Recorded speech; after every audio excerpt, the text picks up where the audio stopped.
좋은 날입니다. 10월 18일 GT 묵상에 함께 하신 여러분 환영하고 축복합니다. 오늘은 시편 68편 1절에서 14절 말씀으로 언약궤로 인한 과거의 축복이란 제목으로 하나님 말씀 나누겠습니다.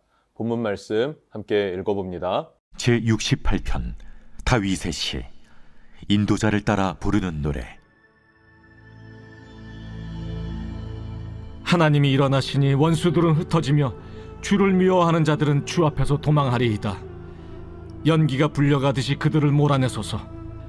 불 앞에서 밀이 녹음같이 악인이 하나님 앞에서 망하게 하소서.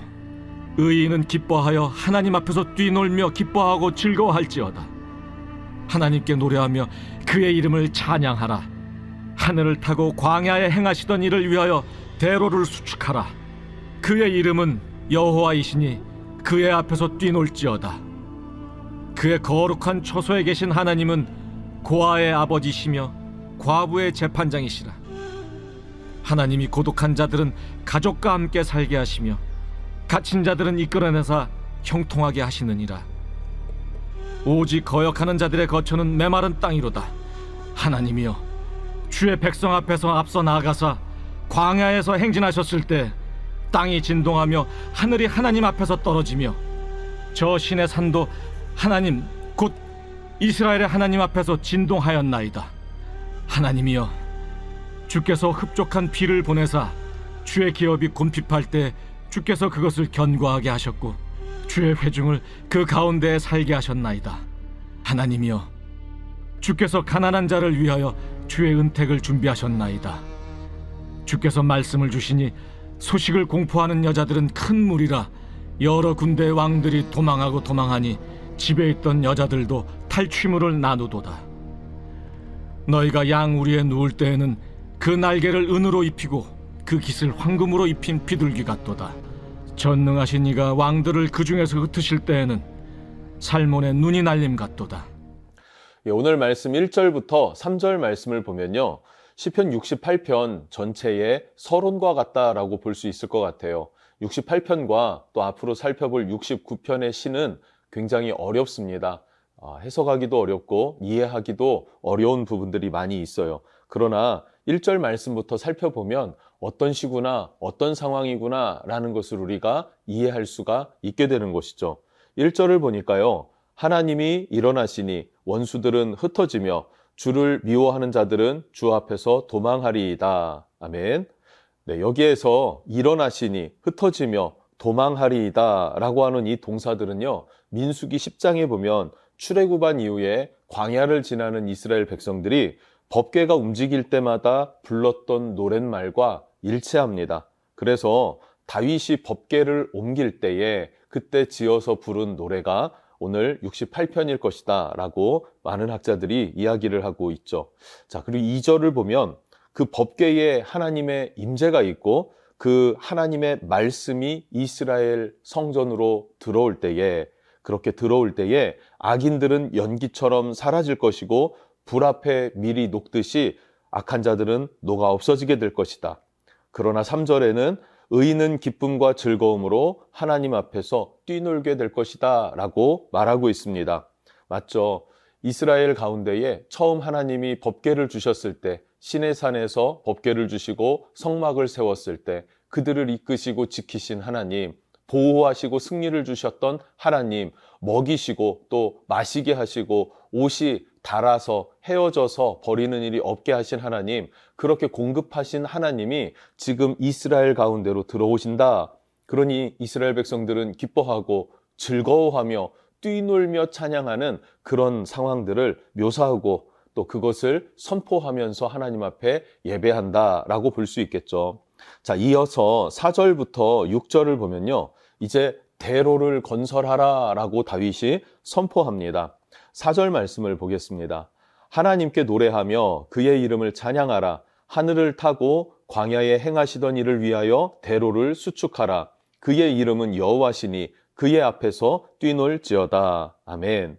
이스라엘 백성들이 광야를 지날 때 하나님께서 그들을 먹이시고 또 마시게 하셨고 옷과 신발이 헤어지지 아니하게 하셨고 대적들이 쳐들어오면 그들을 막아 승리를 주셨고 뿐만 아니라 밤에는 너무 추워지니까 그때는 구름 기둥이 불 기둥으로 변해요. 낮에는 너무 더우니까 그 불 기둥이 구름 기둥으로 변하였다라고 해요. 그러니까 이스라엘 백성들을 완전히 보호하시고 이끄시는 그 하나님의 권능, 능력, 그것이 바로 이스라엘에게 지금 임하고 있다. 백성들아, 그 하나님이 동일한 능력과 권능으로 역사하실 수 있도록 대로를 건설하라 라고 선포하고 여전히 그 신실하신 하나님을 찬양하라는 거예요. 과거, 아주 오랜 과거죠. 모세의 시대에 역사하셨던 하나님이 지금 우리 다윗의 시대에 동일하게 역사하신다. 찬양하라, 대로를 건설하라. 그러면 우리도 한번 생각해 봐야 되겠죠. 모세의 시대에 역사하셨던 동일한 하나님은 다윗 시대에도 동일하게 역사하셨고, 그리고 지금 우리에게도 역사하시는 살아계신 하나님, 신실한 하나님이시다라는 사실이에요. 동일한 하나님이 나의 하나님, 여러분의 하나님 되시고 있습니까? 그 하나님 안에서의 삶을 살아가고 기뻐하고 찬양하는 삶을 살 수 있었으면 좋겠습니다. 5절, 6절에서는 이렇게 말합니다.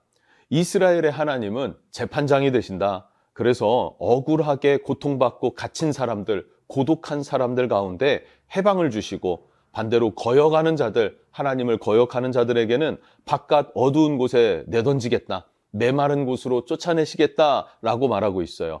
그 정의로우신 하나님, 은혜 베푸시는 하나님을 찬양하라라고 노래합니다. 7절부터 8절에서는요. 시내산 율법을 받을 때 일어났던 일들을 묘사하고 있어요. 8절을 보니까 땅이 진동하며 하늘이 하나님 앞에서 떨어지며 저 시내산도 하나님 곧 이스라엘의 하나님 앞에서 진동하였나이다. 아멘. 진동하고 하나님의 나라가 그곳 가운데로 임하는 것처럼 출애굽기에 있죠. 하나님께서 친히 강림하실 때 일어났던 일들, 번개와 우레소리, 그리고 빽빽한 구름 연기 가운데로 하나님의 나라가 시내산 가운데로 강림하셨어요. 하나님께서 임하셨습니다. 그러나 백성들은 그곳에 나가지 못했고 모세 홀로 하나님이 계신 그 빽빽한 구름 사이로 들어갔더라 라고 말하고 있어요. 하나님은 우리와 함께 하기를 원하십니다.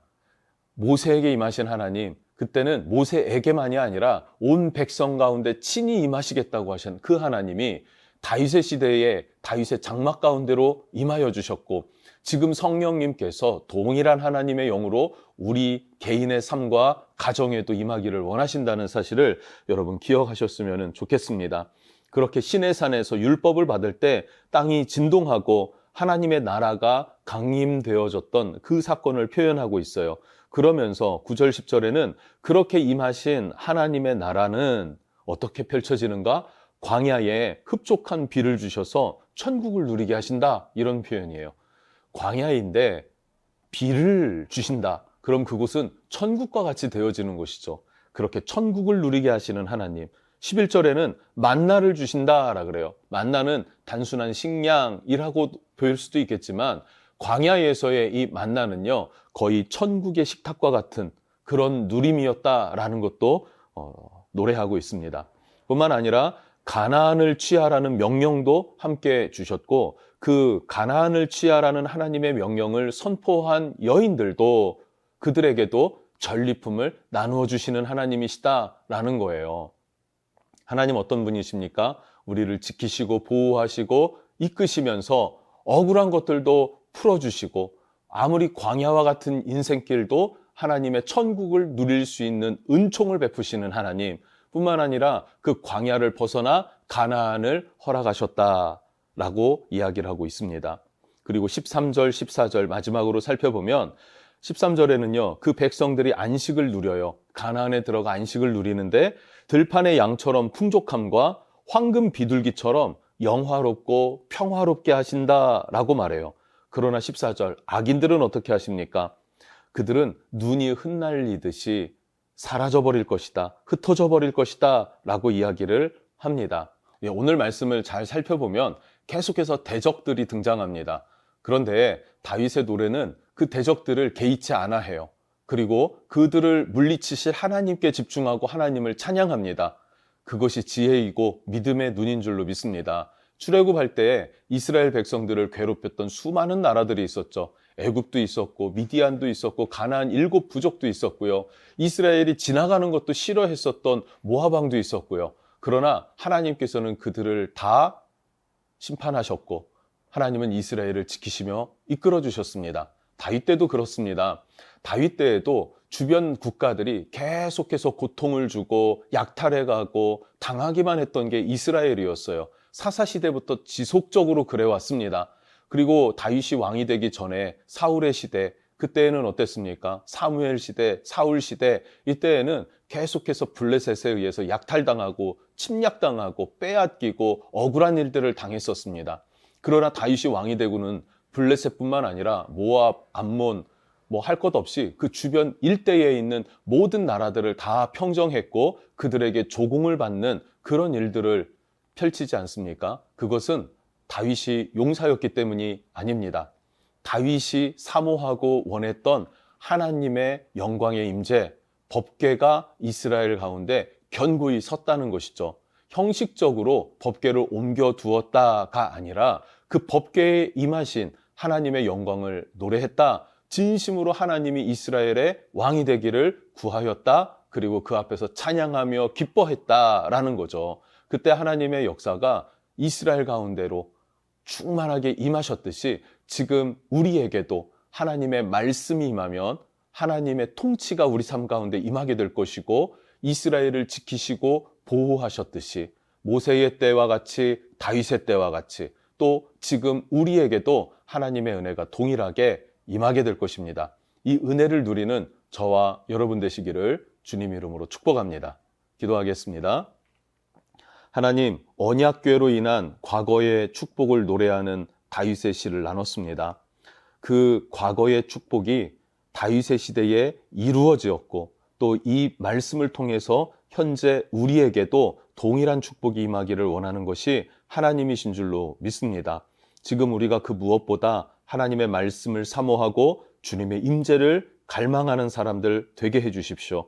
그때에 동일한 하나님의 축복이 우리의 삶에 임하게 될 것이니 하나님 기뻐하며 노래하며 하나님 앞에 즐거워할 수 있게 우리를 축복해 주십시오. 예수님의 이름으로 기도합니다.